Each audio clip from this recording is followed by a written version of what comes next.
我看评论区很多人都说没有30个平方，其实我们也不知道它有多大，我们也只是猜的。估计我们实际量出来的话，应该有20几个平方吧。咱们今天就给大家量一下，看一下这个究竟有多大。往这里量，因为我们的实用面积就只有往这里。我们现在把这个尺寸具体的量出来了之后，我们后面也好规划3.5米。做一个厨房呀、卫生间都好看一下它做多大的。我这里有3.5米，这里量进去看一下有多少。看一下长的话要往这里量，往这里量。从这个柱子这里开始。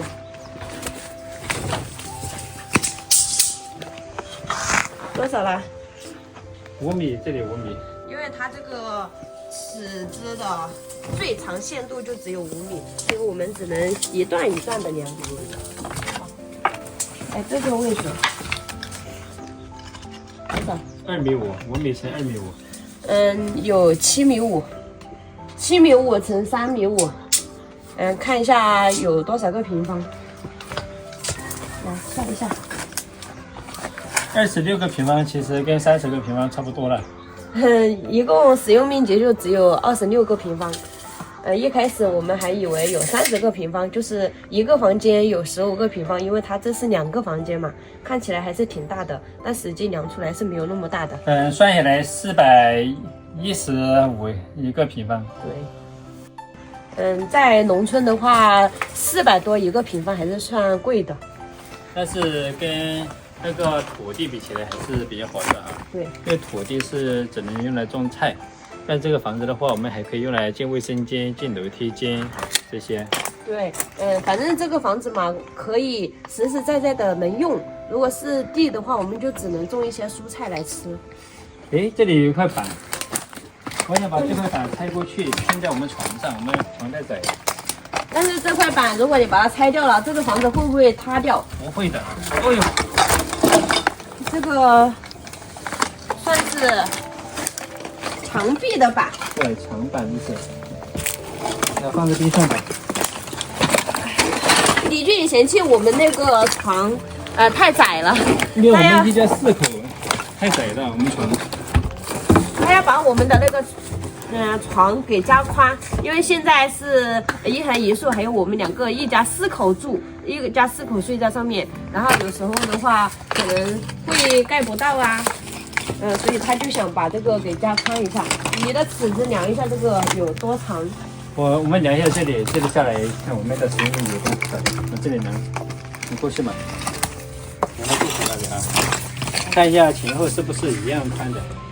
多少？3.5米一样的。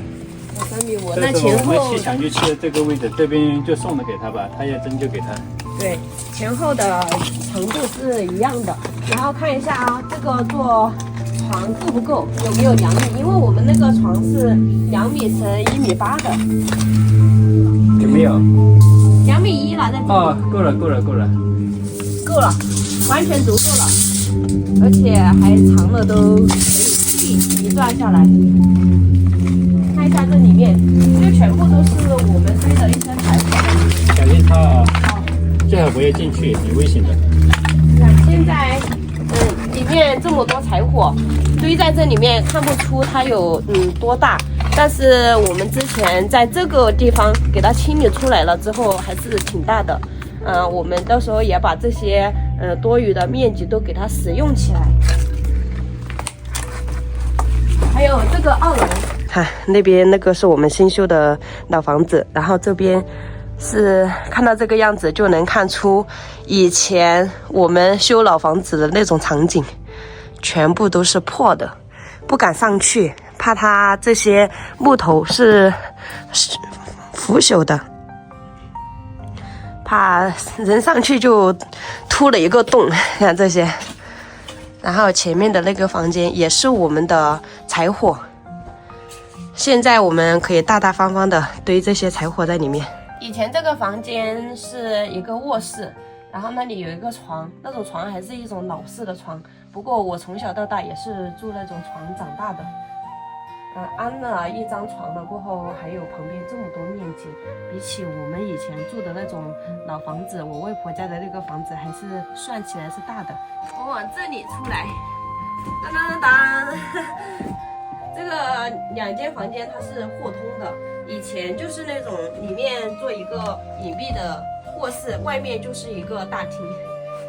然后这种价格，如果在农村买的话，它是算比较贵的。如果是在城里面，像这样的价格买这样2间房间的话，是特别划算的，可以把它修改成1室1厅1厨1卫的那种。这里就是另外一户人家的入户门，给你们看一下，他们跟我们争那个边界。然后这边房间是他们的，这边现在就是我们的了。然后这边就是墙壁，是不是？但是他说那个屋檐已经盖到这个位置来了，多出来的1米。其实按正常来说，这个都是人家以前的主人的，是不是？因为这是他们的正常房间使用面积，然后现在都被他们争过去了。不过一点点，我们到时候切墙的话，就从这个位置切，然后这一部分就给这一户人家。他们的这里也是跟我们那边是一样的，这边一个房间，还有里面也有一个房间，它的这种设计方式都是和那边一模一样的。这里也是一个卧室，然后也是这种老式的床，但感觉它那个房间没有后面那个房间那么大，因为那个安床了之后，这里会比较宽敞一点，这里就只有一点点，然后这里可以上2楼，这个楼梯还是完全好的，我们可以去2楼看一下。从这里不知道能不能去我们隔壁的那个2楼，只能上去看一下，看不行，它这个2楼就是这个样子的。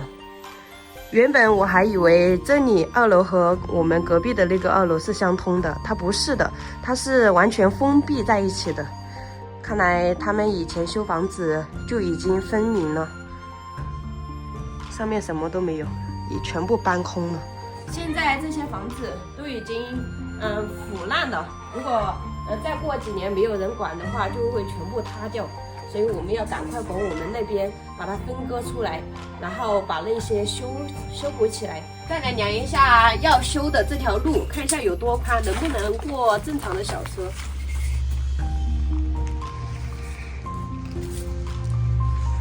只有1.7米，好像过不了吧？这个树要是不让砍的话就过不了。对，因为我们了解这户人家，他应该是不让砍的，要砍的话再给他几千块钱。这棵树如果把它砍掉了之后是可以过的，因为它的使用面积已经在这里来了。到时候那条路修过来，看一下能不能打水泥。如果能打水泥硬化的话，应该会好很多的。从这里，如果那棵树可以砍掉的话，完全没有问题。有3.5米哎，有3.5米，对，过一个车没有问题。算了，还是不砍它的了。我们就要把这里砍了，我们那边也不够宽。我们打算这里骑3轮车、摩托车过来就行了。对，到时候拉材料的话，我们也可以利用那种3轮车给它拉过来。是的。小晴，哎，我在这里发现一颗野生黄金。怎么样？你别用手刨，等一下给它刨断了。我看一下它的根在哪里。这个野生黄金是特别值钱的，在我们这里的话，几十块钱1斤。人家那些还特意到山上去找这种，找来了之后种在自己家里面，让它越长越多。几十块钱1斤谁卖给你啊？这几百块钱1斤。几百块钱1斤。像这种，你们在山上如果遇到像这种叶子的，就可以刨出来看一下，这种真的非常值钱。小心别挖断了。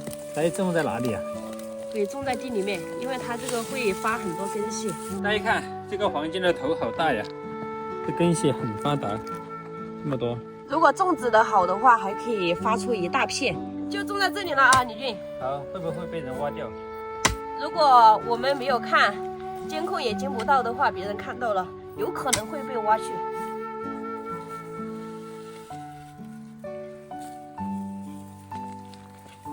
我不知知道你们那里叫什么？我们这里俗称黄金，也称为老虎姜，因为它特别值钱，所以给它称之为黄金。